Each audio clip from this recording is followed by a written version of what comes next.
સુરત શહેરની smart city અને metro વિકાસના સપના બતાવાયા હતા અને હાલ મેટ્રો પ્રોજેક્ટ ઝડપી ગતિએ આગળ વધી રહ્યો છે, પરંતુ અડાજણ ગામ વિસ્તારમાં મેટ્રોની કામગીરીને લઈને સ્થાનિકોમાં ટ્રાફિક સમસ્યાની ચિંતા ઊભી થઈ છે, જેને લઈને સ્થાનિકોને સાંસદ મુકેશ દલાલને રજૂઆત કરી છે।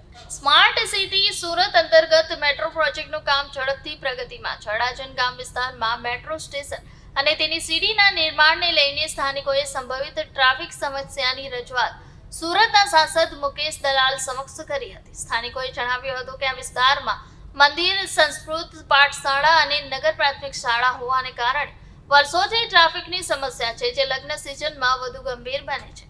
મેટ્રો સ્ટેશન બનવાથી ટ્રાફિક અડચણ વધવાની ચિંતા વ્યક્ત કરવામાં આવી હતી। આ મુદ્દે સાંસદ મુકેશ દલાલે મેટ્રો અને કોર્પોરેશન અધિકારીઓ સાથે ચર્ચા કરી સ્થાનિક રહીશો સાથે બેઠક યોજીને ટ્રાફિક સમસ્યાનો ઉકેલ લાવવા માટે યોગ્ય પગલાં લેવાની ખાતરી આપી છે। બદ્રીનાથ મંદિર પાસે જે મેટ્રોની કામગીરી ચાલી રહી છે, ત્યાં આગળ કોલમો બની રહ્યા છે અને એલિવેટર બની રહ્યા છે। એને કારણે સ્થાનિક લોકોને એક એવી શંકા છે કે અહીં મોટા વાહનો પસાર થવામાં તકલીફ પડશે।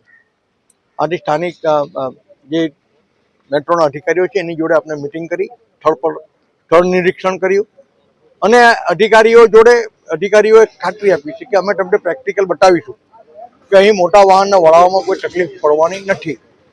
બીજે તમારા જે પણ કંઈક પ્રશ્નો હશે એની આપણે બેસીને એના ડિઝાઇનમાં આપણે ચર્ચા કરીશું અને આપણે જે પણ કંઈક સમસ્યા હશે એનો ઉકેલ કરીશું। નિરીક્ષણ કર્યું, તમને શું લાગે છે ફેર કરવો પડે એવી પરિસ્થિતિ દેખાય છે? એ પ્રેક્ટિકલી કરશે પછી ખબર પડશે।